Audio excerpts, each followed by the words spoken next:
जय श्री राम दोस्तों। तो ये चैनल बनाई गई है स्टूडेंट के गाइडेंस के लिए। बड़ी बात होती है कि गाइडेंस की बहुत महत्वपूर्ण भूमिका रहती है।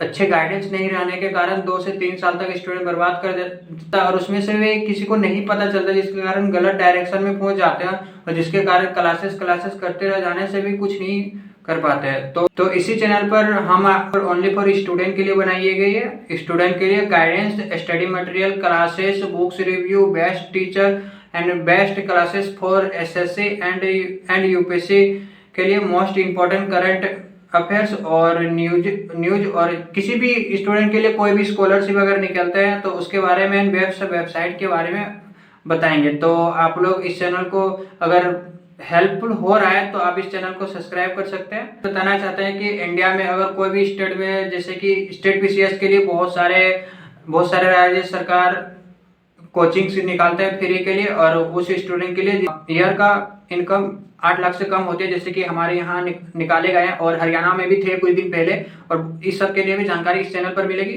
तो चलिए हम मेन पॉइंट पर चलते हैं कि ये वीडियो है 12th के बाद यूपीएससी की तैयारी कैसे करें, और जितने भी बिगिनर्स हैं कि जो कि यूपीएससी की तैयारी करना चाहते हैं तो ये वीडियो है। तो आप लोगों को बता रहे हैं कि फर्स्ट टाइम कैसे करना है। तो आप लोगों को बताना चाहते हैं कि यूपीएससी की तैयारी के बारे में अगर आप सोच रहे हैं, या फिर बिगिनर्स है, या फिर ग्रेजुएशन कंप्लीट हो चुके, या फिर बीटेक, या फिर वो अगर यूपीएससी की तैयारी करना चाहते हैं, या फिर बहुत सारी स्टोरी ये होता है कि मोटिवेशनल वीडियो देख के बोलते हैं कि अब हम यूपीएससी की तैयारी करेंगे। आप लोग को बताना चाहते हैं कि इस बहकावे में और भावनावे में मत बहिए।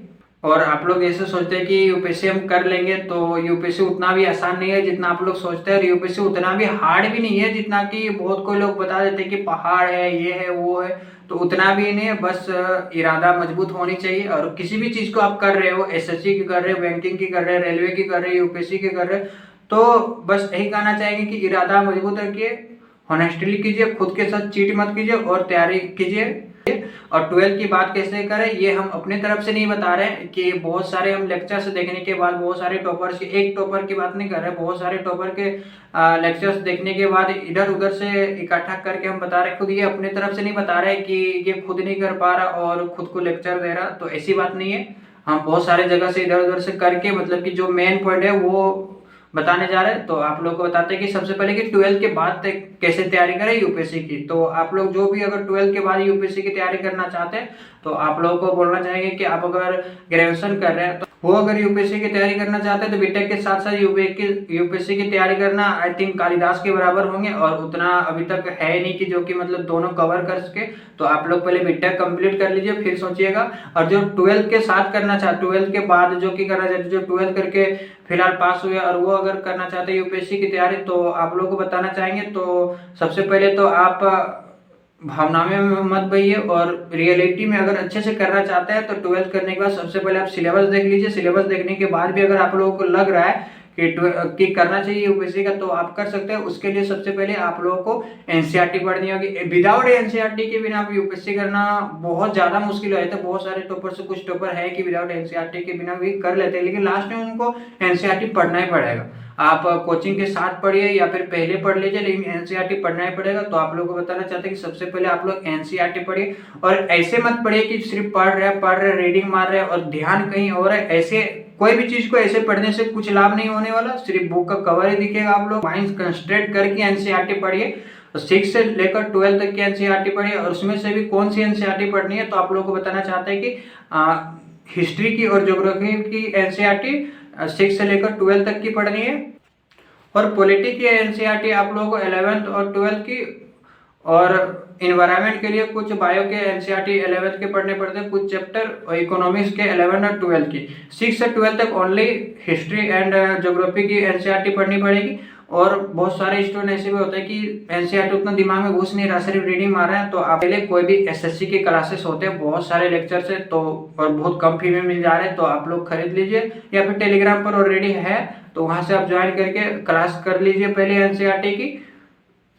पढ़ने से पहले आप लोग एसएससी की क्लासेस जो टीचर दे रहे हैं उससे आप एक बार कर लीजिए, ज्यादा टाइम नहीं लगेगा। और आपके पास 12 के बाद बहुत ज्यादा टाइम है यूपीएससी करने के लिए, तो वो क्लास कर लीजिए, फिर एनसीईआरटी पढ़िए। इससे साथ साथ ग्रेजुएशन का सेकेंड ईयर तो कंप्लीट आई थिंक हो जाएंगे, सेकेंड ईयर से पहले ही कर लेनी है। उसके बाद आप लोग अगर क्लास करना चाहते हैं यूपीएससी का, या फिर सेल्फ स्टडी करना चाहते हैं। अगर आप लोग क्लास करनी चाहते हैं तो आप खरीद के भी कर सकते हैं, ऑफलाइन ऑनलाइन, या फिर टेलीग्राम पर सारे क्लास अवेलेबल होते हैं, या फिर आप अपने बेस्ट कोचिंग के जो आपको अच्छा लगे उस कोचिंग के खरीद के क्लास कीजिए। क्लास करने के बाद ही आपको, ऐसा नहीं है कि आप क्लास करके उठेंगे तुरंत यूपीएससी क्रैक करेंगे, अभी तक तो ऐसा कोई हुआ नहीं है। सिर्फ एक जन हुए थे और उसमें से वो पहले से कर रहे थे, इसके बाद ही हुए थे। भावना के साथ मत जाइए और ऐसे चीज मन में मत रखिए कि हम क्लास करके उठेंगे डायरेक्ट यूपीएससी क्रैक कर लें। क्लास करने के बाद भी जितने भी टॉपर्स है वो कुछ दिन तक सेल्फ स्टडी करने पड़ते हैं, लगभग 1 साल या फिर 6 मंथ तक आपको करनी पड़ेगी, आंसर राइटिंग करनी पड़ेगी। तो सबसे पहले आप एनसीईआरटी कंप्लीट कीजिए, इसके बाद क्लास करनी तो क्लास कीजिए।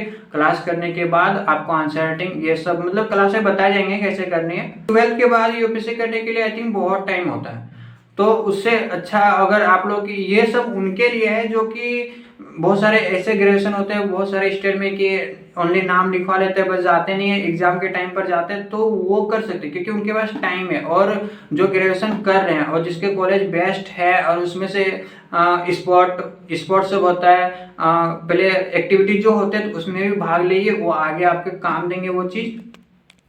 और यूपीएससी सिर्फ किताबी कीड़ा को कभी भी सिलेक्ट नहीं करते हैं, तो आप लोग ये मत सोचिए कि सिर्फ पढ़ने से हो जाएगा, थोड़ा हेल्थ पर भी ध्यान देना पड़ेगा। और अगर कॉलेज में कोई फंक्शन हो रहा है तो उसमें पार्ट लीजिए, स्पीच में हो रहा है, एंकरिंग में हो रहा है, तो ये सब में भी करना। तो अब हम बताएंगे कि वो स्टूडेंट यूपीएससी करना चाहते हैं जो कि 12th के बाद जिसका ग्रेजुएशन कंप्लीट हो चुका है, तो उसके लिए आप लोगों को बताना चाहते हैं कि जिसका भी ग्रेजुएशन कंप्लीट हो चुका है वो ऑलरेडी यूपीएससी में सेलेक्ट करने के लिए क्वालिफिकेशन आपके पास ऑलरेडी है, तो उसके लिए आप लोग सबसे पहले एनसीईआरटी पढ़िए, आप लोगों को समझ में आ जाएंगे।